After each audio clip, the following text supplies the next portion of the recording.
అరణ్యంలో శోధించబడిన తర్వాత, సాతానుతో శోధించబడిన తర్వాత ఆయన తిరిగి వచ్చి సమాజంలో బోధ చేయటం మొదలుపెట్టాడు. ఏ బోధ?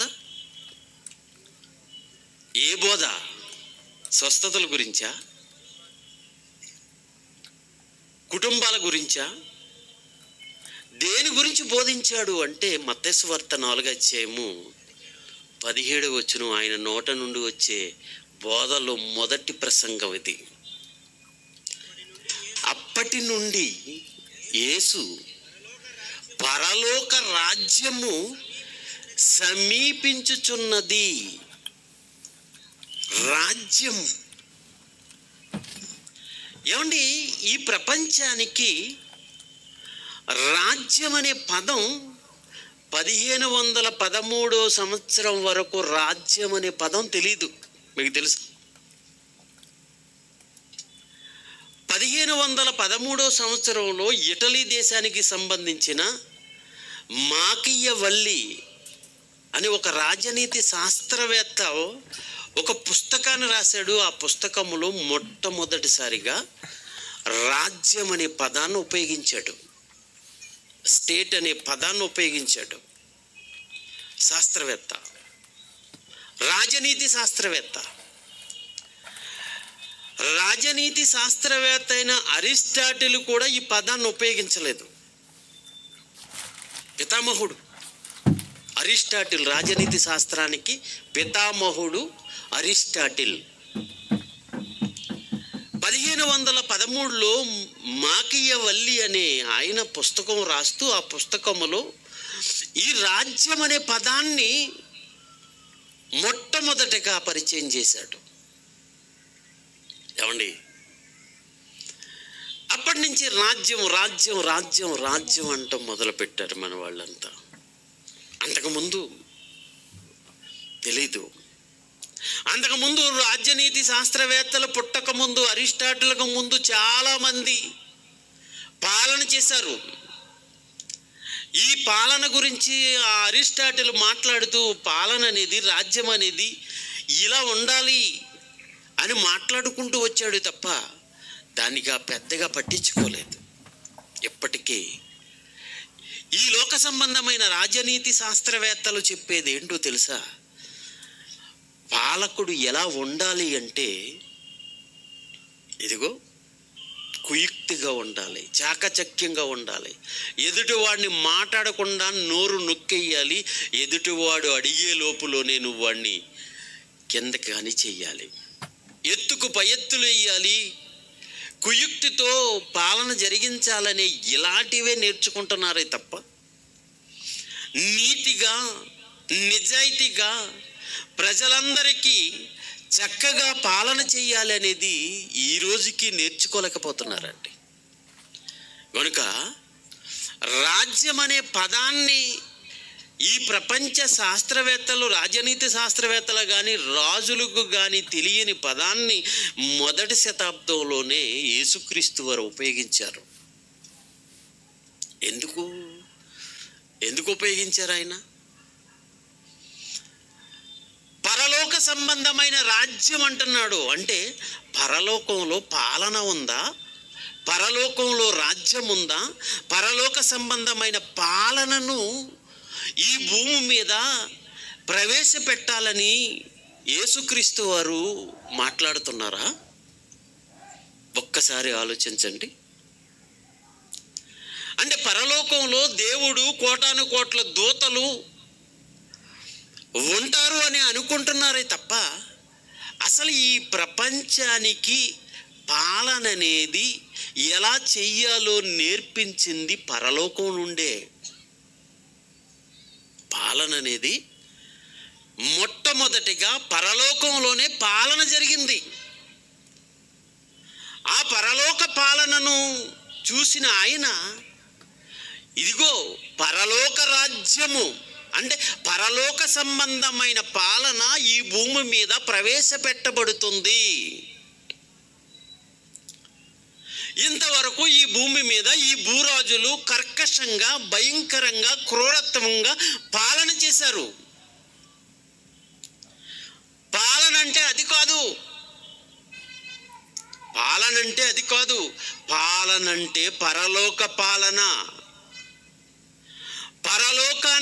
పరలోక రాజ్యములో పాలన విధానాన్ని ఈ భూమి మీద ప్రవేశపెట్టాలని మొట్టమొదటిగా నోరు విప్పి మాట్లాడుతున్నది యేసుక్రీస్తు వారండి.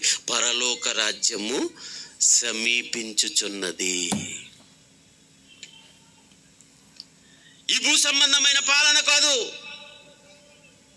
పరలోక సంబంధమైన పాలన. ఈ భూరాజుల పాలనను తలదన్నేది. అసలు ఈ భూరాజుల పాలనే కాదు అంటారు. ఆ పాలన గనక ఈ భూమి మీద వస్తే, పరలోక సంబంధమైన పాలన గనక ఈ భూమి మీదకి వస్తే, ఈ భూరాజులు చేసే పాలన అసలు పాలనే కాదు అంటారు. నిజం. ఏముందండి పరలోకంలో? పరలోక సంబంధమైన పాలన ఏముంది అని మనం ఆలోచన చేస్తే, కీర్తన గ్రంథము 103 కీర్తన, కీర్తన గ్రంథము 103 కీర్తన 19 వచనం. కీర్తన గ్రంథము 103 కీర్తన 19 వచనము. యెహోవా ఆకాశమందు తన సింహాసనము, ఆయన సింహాసనము, ఆయన గొప్ప పాలకుడు. సింహాసనం అంటే అర్థం ఏంటో తెలుసండి? పరిపాలన చేసేవాడు కూర్చునేది. రాజుల కాలం నుండి ఎవరైతే రాజ్యానికి పాలకుడుగా, రాజుగా ఉంటాడో అతన్ని సింహాసనం మీద కూర్చోబెడతారు. ఆ సింహాసనం మీద కూర్చుని పరిపాలన చేస్తుంటాడు. దేవుడు ఎక్కడ కూర్చున్నాడో తెలుసా? సింహాసనం మీద కూర్చున్నాడు. అంటే దేవుడే పాలకుడు, దేవుడే పరిపాలకుడు. చదవండి. ఆయన అన్నిటి మీద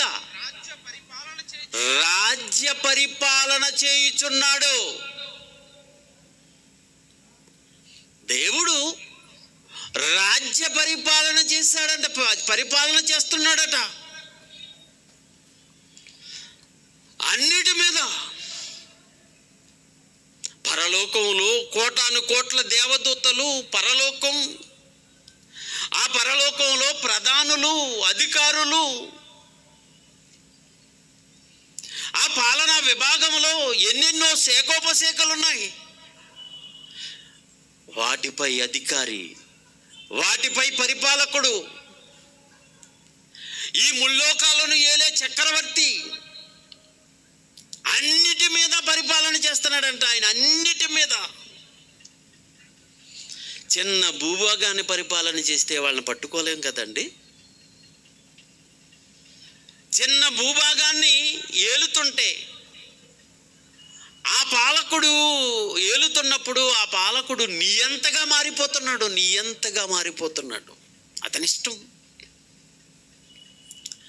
పాలనకు ముందు ఒకలాగా, పాలన వచ్చిన తర్వాత, గద్దెనెక్కిన తర్వాత మరోలా ఉంటున్నారు. చూస్తున్నారు కదా మనం.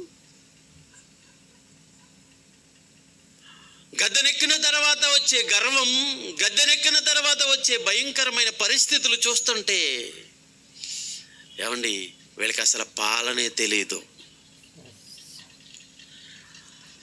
అన్నిటిని ఏలుతున్న రాజు, చక్రవర్తి, మహాపాలకుడు, ఆయన్ని ఒక్కసారి చూడాలి. ఈ భూమి మీద పరిపాలన చేసే పాలకులందరూ ఆయన ఒక్కసారి చూడాలి. ఎలా పరిపాలన చేస్తున్నాడు ఆయన? అన్నిటినీ పరిపాలన చేస్తున్నాడట, అన్నిటినీ రాజ్యపాలన చేస్తున్నాడట. ఎలా అంటే మరో మాట చూద్దాం. చూడండి, కీర్తన గ్రంథము 89 కీర్తన, కీర్తన గ్రంథము 89 కీర్తన 14 వచనం. కీర్తన గ్రంథము 89 కీర్తన 14 వచనం. నీతి న్యాయములు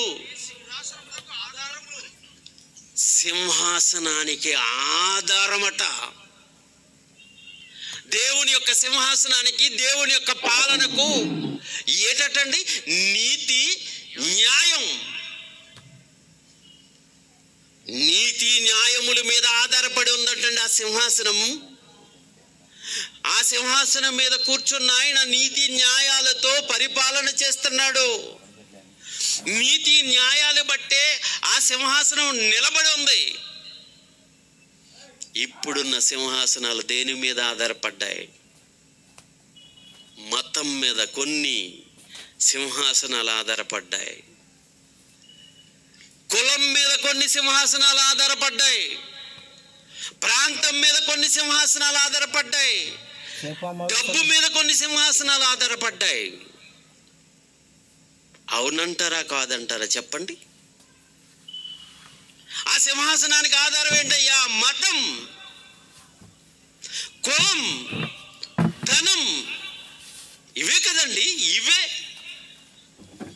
వీటిని బట్టే ఆధారం.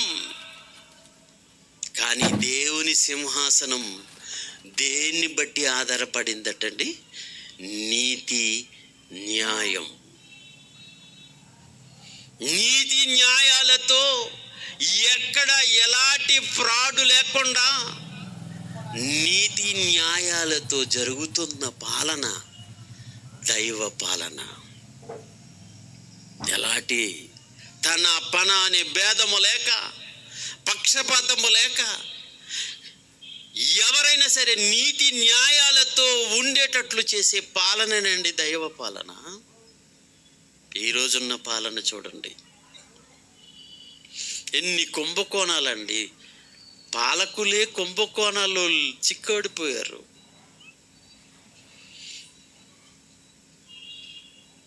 అన్నిటిలోనూ కుంభకోణాలే. ఒకటని చెప్పనా, రెండని చెప్పనా, అన్నిటిలో. వాళ్ళ పదవి దిగిపోయిన తర్వాత అందులో జరిగిన అన్యాయాన్ని బయటికి తీస్తున్నారు. ఆ మధ్యకాలంలో ఒక అతను చివరికి పశువుల దానాలో కూడా కుంభకోణం, అంటే పశువులు తినేది ఈడు తినేశాడు,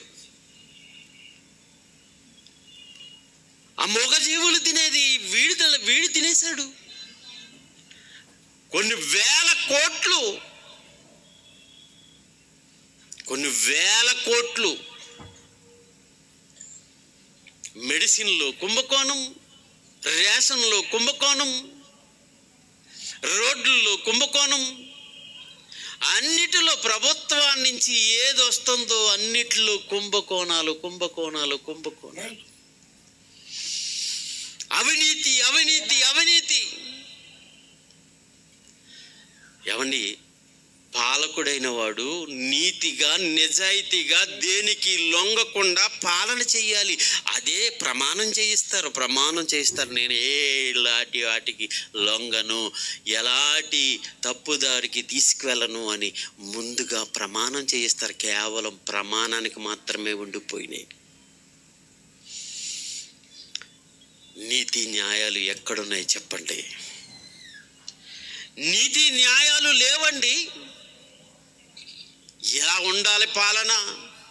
ఆ పాలకుడు చేసే పాలన ఎలాగుండాలి? ఆ మహాపాలకుడు సర్వాన్ని పరిపాలన చేస్తున్న పాలకుడు ఇచ్చిన సజెషన్ ఏమండి, అడ్వైజ్ ఈ భూమి మీద ఉన్న పాలకులు తీసుకోగలుగుతున్నారా? ఒక్కసారి ఆలోచించండి. యేసుక్రీస్తు వారు చూశారండి, తన తండ్రి సింహాసనం మీద కూర్చుని నీతి న్యాయాలతో చక్కటి పరిపాలన చేస్తుంటే ఆ పాలన చూశాడు. ఈ భూమి మీదకి వచ్చాడు, ఈ భూమి మీద ఉన్న ఈ భూరాజుల పాలన చూశాడు. ఆ పాలన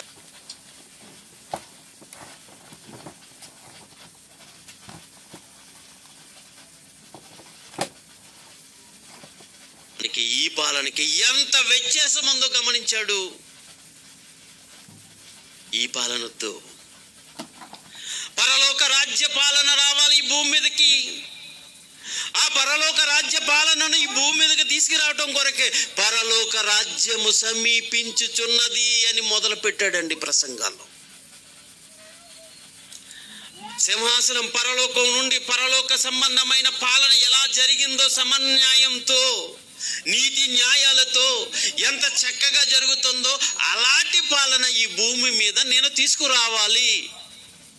అనుకున్నాడు ఆయన. అందుకే బోధన మొదలు పెట్టాడు, పరలోక రాజ్యము సమీపించుచున్నది అని. ప్రియులారా, అసలు ఈ భూమి మీద పరిపాలకుడు ఎలా ఉండాలి? అసలు ముఖ్యంగా పరిపాలన చేసే ప్రజల కన్నా పరిపాలకుల్లో ఉండవలసిన క్వాలిటీస్. నాయకుడు బాగుంటే రాజ్యం బాగుంటుంది, రాజు బాగుంటే రాజ్యం బాగుంటుందండి. రాజులే లోభిష్టమైతే, రాజుల్లోనే లోపాలుంటే, అధికారుల్లోనే లోపాలుంటే ప్రజల్లో ఇంకెన్ని ఉంటాయి చెప్పండి. అందుకే ఇశ్రాయేలుతో దేవుడు ఇశ్రాయేలుని ఈజిప్టు దేశం నుంచి విడిపించి తీసుకొచ్చి వాళ్ళకు ఒక ప్రత్యేకమైన దేశాన్ని ఇచ్చి, ఆ దేశం వెళ్ళిన తర్వాత ఒకవేళ మీరు గనక ఈ భూరాజులందరినీ చూసి మాకు కూడా రాజు కావాలి, రాజు కావాలి, రాజు కావాలని అడిగితే, ఒకవేళ రాజును ఏర్పాటు చేసుకుంటే, పాలకుడిని ఏర్పాటు చేసుకుంటే, ఆ పాలకుడు ఎలా ఉండాలో తెలుసని వీళ్ళు ఇంకా పాలుతేనులు ప్రవహించే దేశానికి వెళ్ళక ముందే వాళ్ళకి మోసే గారి ద్వారా చక్కటి సూచనలు చెప్తున్నాడండి దేవుడు. దాన్ని చూద్దాం, చూడండి. ద్వితీయోపదేశకాండం 17వ అధ్యాయం, ద్వితీయోపదేశకాండము 17వ అధ్యాయము 14వ వచనం నుండి. ద్వితీయోపదేశకాండము 17వ అధ్యాయము 14వ వచనం నుండి, నీ దేవుడైన యెహోవా నీకిచ్చిచున్న దేశములో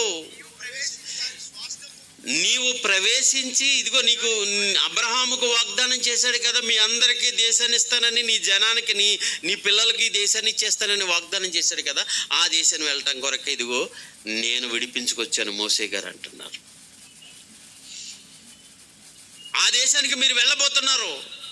ఆ దేశముకు వెళ్ళక ముందే, ఆ దేశంలోనికి వెళ్ళక ముందే ఏమని చెప్తున్నాడు చూడండి, చదువు నాన్న.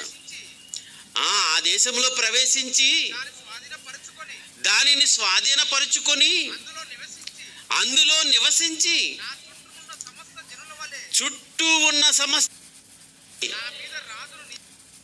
చుట్టూ ఉన్న చిన్న చిన్న చిన్న చిన్న చిన్న చిన్న ఎన్నో రాజ్యాలు ఉన్నాయి. ఎంతోమంది రాజులు పాలన చేస్తున్నారు.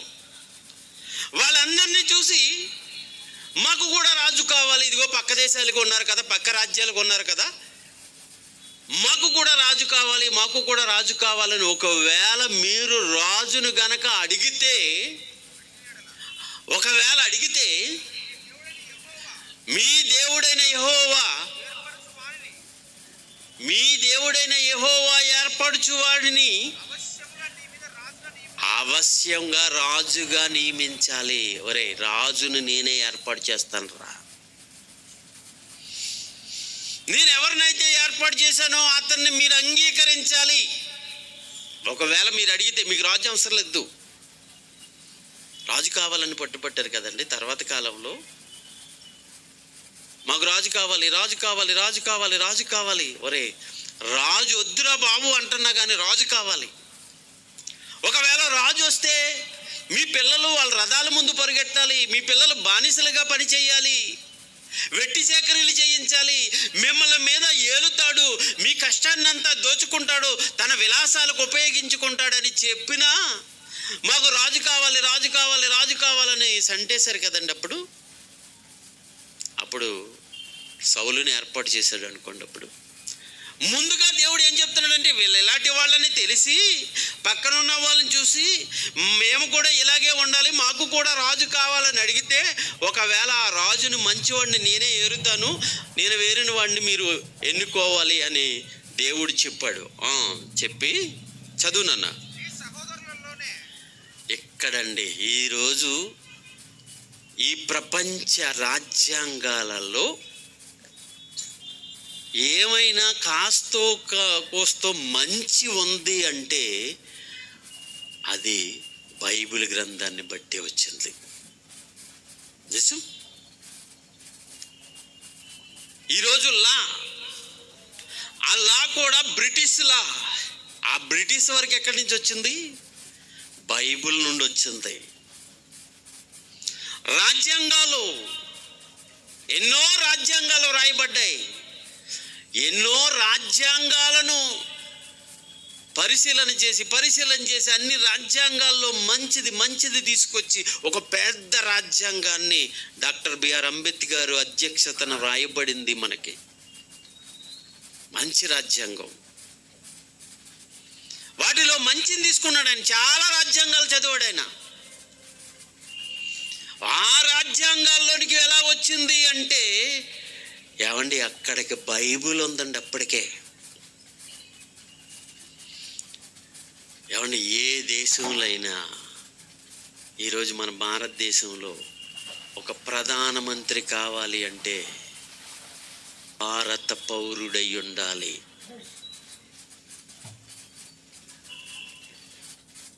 భారతదేశ పౌరుడై ఉండాలి. ఎక్కడది?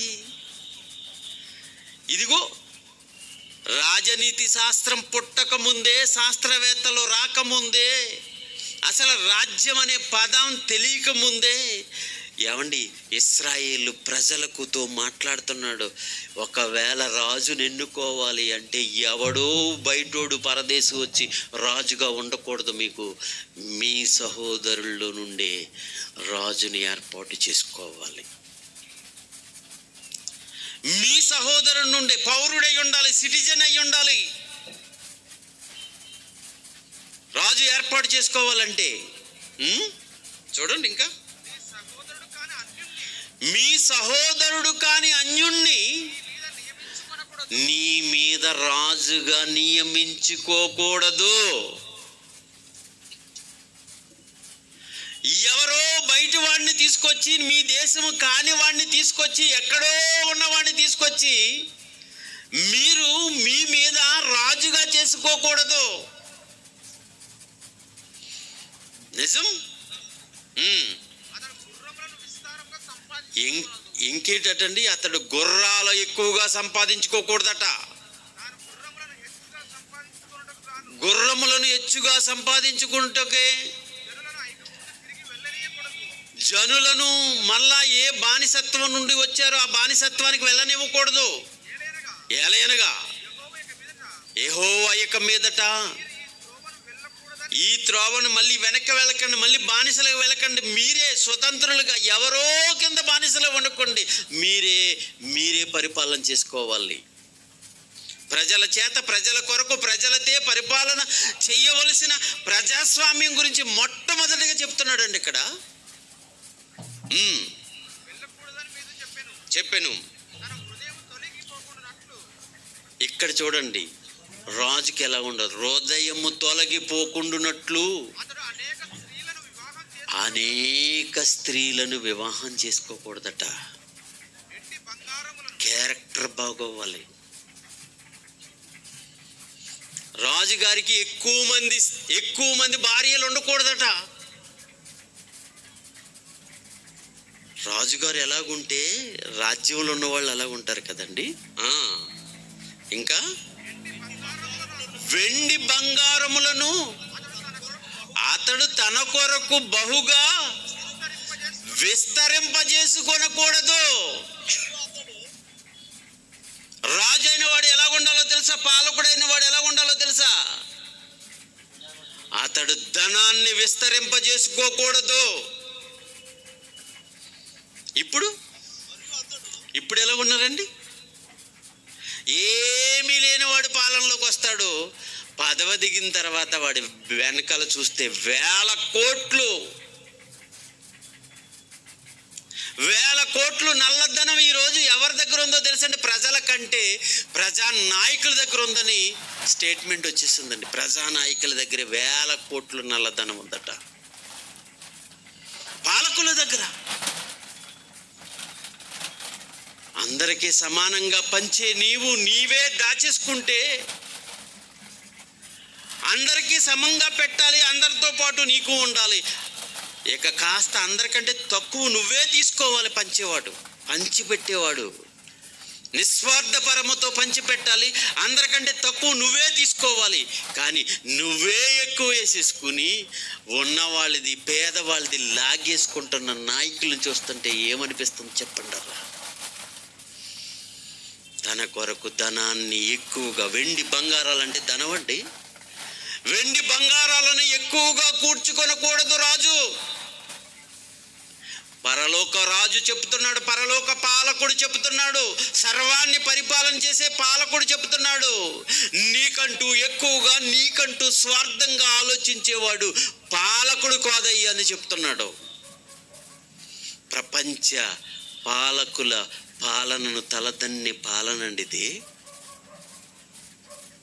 సామాన్యుడిగా ఉండాలి నాయకుడు, నిస్వార్థపరంగా ఉండాలి నాయకుడు. ఇంకా అతడు రాజ్య సింహాసనమందు ఆసీనుడైన తరువాత లేవీలైన యాజకుల స్వాధీనములో ఉండు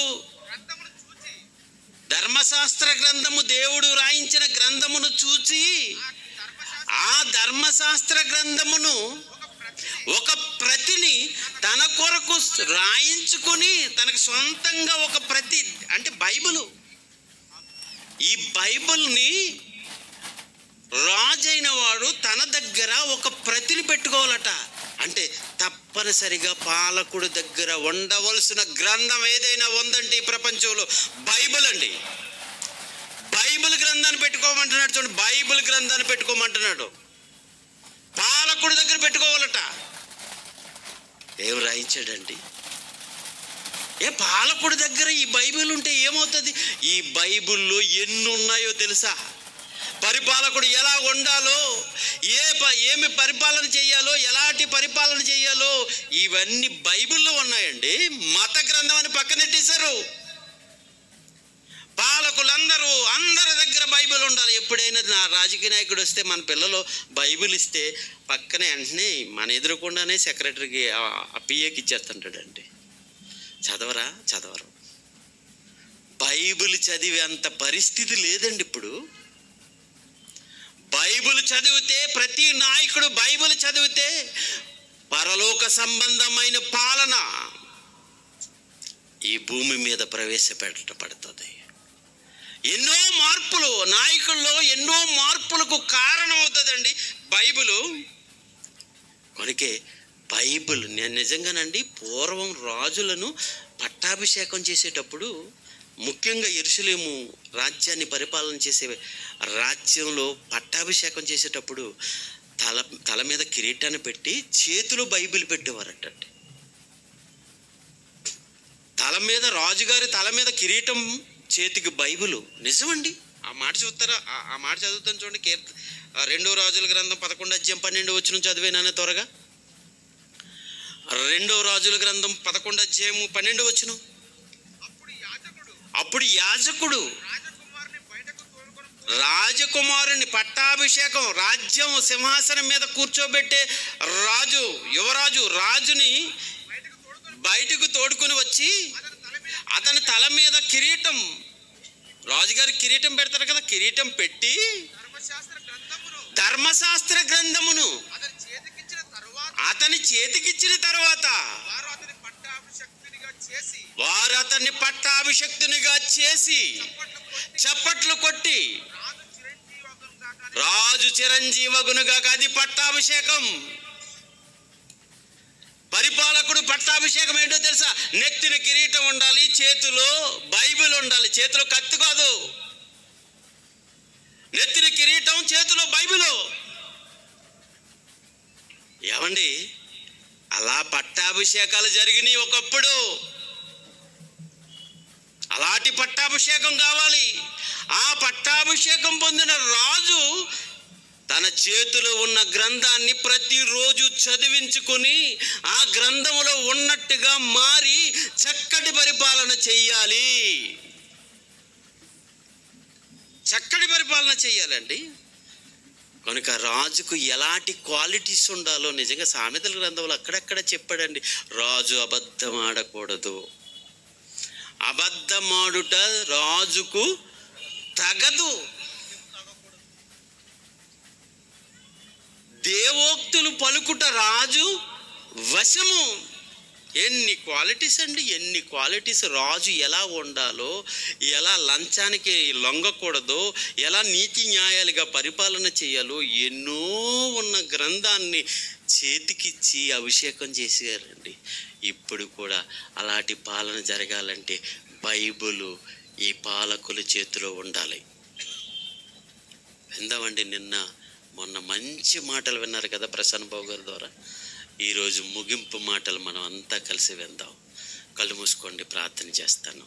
పరిశుద్ధుడైన తండ్రి, ఇదిగో మా ప్రియుడు నాగరాజు గారు, ఆయన కుమారుడు, వారి ఆధ్వర్యంలో ఉన్న కల్లూరు కళాశాల కొద్దిమంది పిల్లలతో ఎంతో వ్యయ ప్రయాసలతో, ఎన్నో త్యాగాలతో ఈ కర్నూలు పట్టణానికి మరొక్కసారి నీ మహాజ్ఞాన సంగతులు బోధించాలని ఉద్దేశంతో తండ్రి ఈ 3 దినాల మహాసభలో పెట్టారు. వ్యయ ప్రయాసల పడిన ప్రతి బిడ్డను మీరు జ్ఞాపకం చేసుకోండి, ఆశీర్వదించండి. నీ కుమారుడు ప్రసన్న బాబుని మధ్యకి తీసుకొచ్చి కర్నూలుని కేంద్రంగా చేసుకుని ఈ ప్రపంచ పాలకులకు హెచ్చరికలు చేయిస్తున్నారు. మీకు ధన్యవాదాలు తెలియజేసుకుంటున్నాం. ఈ 3వ దినాన్ని కూడా తండ్రి విలువైన మాటలు నీ కుమారుడు ద్వారా మాకు అందించమని కోరుకుంటూ, ఈ సభల కొరకు ప్రత్యక్షంగా పరోక్షంగా ఎంతమంది అయితే సహాయ సహకారాలు అందించారు వారందరిని మీరు జ్ఞాపకం చేసుకోండి. యువజనులు వేదికను అలంకరించారు. వారిని, వారి కుటుంబాలను, వారి సేవను మీరు మెండుగా ఆశీర్వదించి ఫలింపజేయమని కోరుకుంటూ, విలువైన నీ మాటల కొరకు మా సోదరుల ద్వారా వినిపించమని మనవి చేసుకుంటూ, క్రీస్తు పేర ఈ ప్రార్థన అడిగి వేడుకుంటున్నాం మా ప్రియ పరలోకపు తండ్రి. ఆమెన్.